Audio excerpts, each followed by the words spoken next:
shot. Our focus on the press conference today is going to be on gangs. I think that that's timely in view of the fact of the 14-year-old that got shot on Tuesday and then died yesterday in what we believe to be a gang-related incident.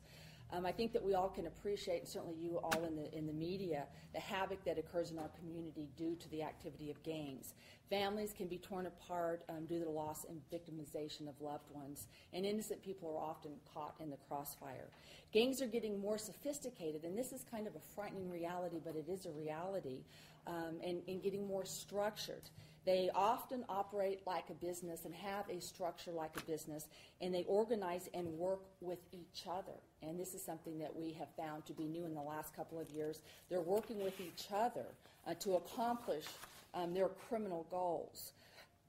They commit all sorts of crimes, minor crimes, if there is such a thing as a minor crime. All crimes affect the quality of life in Bernalillo County. Graffiti, drugs, robberies, auto theft, shootings, homicides. Gangs can be generational, and this is kind of a oddity. I mean, it happens all across the country, but children can be born into families and thus are born into gangs where they may have an uncle in a gang, a grandfather in a gang, possibly even mom in a gang, and they just are born into a gang and continue that lifestyle.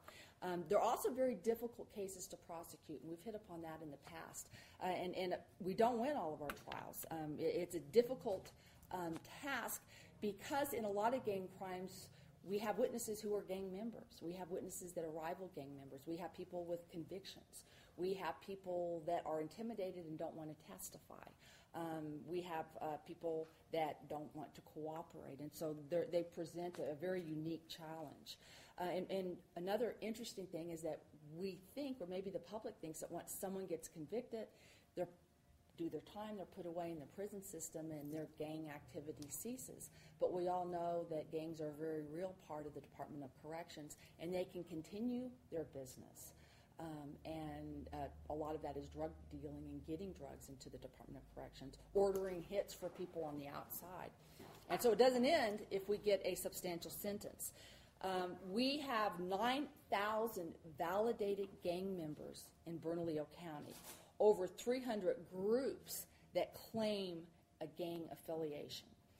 And last year, our office prosecuted approximately 680 gang members.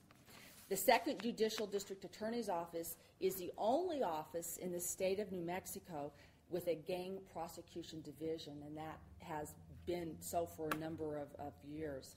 It consists of 5 attorneys and 3 support staff. It's important to note that we're also greatly supported in our efforts by the Bernalillo County Sheriff's Department, who has a specific gang unit, and the Albuquerque Police Department, who has a specific gang unit. And we also work with other federal, state, and local law enforcement agencies in our fight to bring gangs under control and certainly hold the members accountable when they break the law. Why are you focusing on gangs today? I mean, is it getting worse, or what's the reason? Well, it seems like, you know, in the news and some of the recent homicides that we've had and trials that we've had that it's getting worse. I think it's an ongoing problem. Sometimes you'll see them rise and be more active and kind of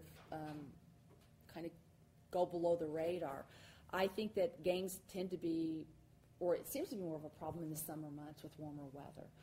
I think that the fact that we had a 14-year-old that was shot Tuesday also makes it very relevant. Gangs are an issue in our community. They seem to be getting more sophisticated. The violence along the border and perhaps the Mexican gangs coming into New Mexico makes it an issue too. The fact that they're organizing with each other and they're cooperating with each other to achieve goals creates a different kind of challenge for law enforcement. So I think it's just important to highlight. I know it's law enforcement that's handling this, but give us your reaction that we have a 14-year-old that was shot just this week.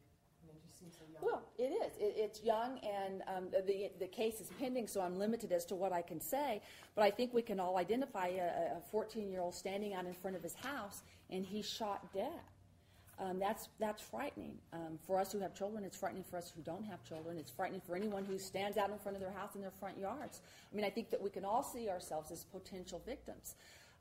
That's one of the reasons why we have to be organized and we have to be very focused on gang kinds of crimes. There's a lot of crossfire. And people will say, well, they shoot each other, so what's the big deal? Oftentimes, while they're trying to shoot each other, they'll shoot an innocent victim.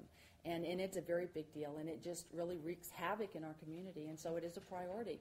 And I think the fact that we're the only office in the state at this time that has a gang prosecution division shows that it has been a priority for a number of years.